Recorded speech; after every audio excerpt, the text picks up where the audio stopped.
Olha, o governador de Minas Gerais, Romeu Zema, participou hoje do Fórum Esfera Brasil 2025, que abre espaço para diálogo sobre oportunidades e desafios aqui no país. Já de olho em 2026, Zema ponderou que não acredita que vai ter um candidato único da direita. E quem está acompanhando o evento lá no Guarujá e traz mais detalhes para a gente é o nosso repórter Danilo Moliterno. Muito boa noite, Danilo. Boa noite, Victor, e a todos que acompanham o CNN Money. Exatamente, chegou agora há pouco aqui ao fim este primeiro dia de Fórum Esfera 2025, que, como você mencionou, acontece no Guarujá. Foram 5 painéis que reuniram uma série de executivos, também autoridades, e no último painel a gente teve 3 governadores. Hélder Barbalho, do Pará, também Cláudio Castro, do Rio de Janeiro, além de Romeu Zema, de Minas Gerais. Antes desse painel, os governadores Zema e Castro conversaram longamente com a imprensa. Você sabe, Victor, o assunto não poderia ser outro, eleições de 2026. Vou trazer aqui um pouquinho sobre o que os 2 governadores falaram.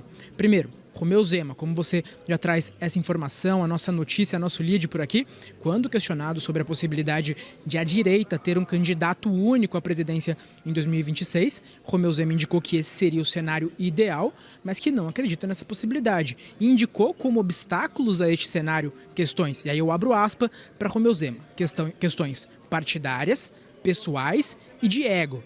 Essa aí a justificativa para Romeu Zema, para sua avaliação de que a direita não terá um candidato único nas eleições de 2026. Ele também foi questionado por aqui sobre as testagens recentes que mostraram o seu nome com resultados inferiores de outras possibilidades da centro-direita, inclusive governadores estaduais, e por aqui minimizou esses resultados e indicou que está acostumado a sair atrás, relembrou os resultados das primeiras pesquisas, quando disputou pela primeira vez o governo de Minas Gerais, em que aparecia com cerca de 1%, minimizou, portanto, este resultado nas sondagens eleitorais mais recentes. Saiu da fala de Zema para a fala de Castro. Também falou bastante sobre a eleição. Aí começa falando sobre Palácio do Planalto. Quando questionado sobre quem deveria ser o candidato da direita, indicou que o candidato é o ex-presidente Jair Bolsonaro, apesar de Bolsonaro, como a gente sabe, estar inelegível. Falou também sobre a disputa do governo estadual do Rio de Janeiro.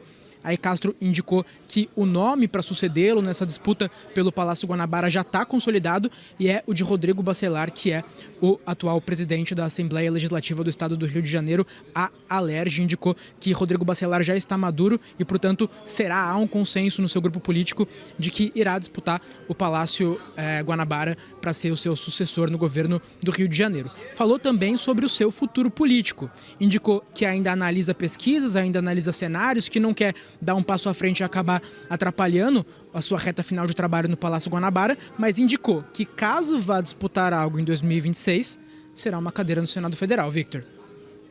Muito obrigado pelas informações. Danilo Moliterno falando do Guarujá, acompanhando o Fórum Esfera Brasil 2025. Então vamos ouvir o que disse Romeu Zema sobre os candidatos para 2026. Pelo que eu vejo em questões de partido, de ego, questões pessoais, a direita deve disputar o primeiro turno com alguns nomes e depois se unir no segundo, que é muito bom. E o ideal seria que toda a direita se unisse, né, em torno de um nome. Seria nós termos aqui um mecanismo semelhante às primárias que existem nos Estados Unidos, para que um nome só fosse.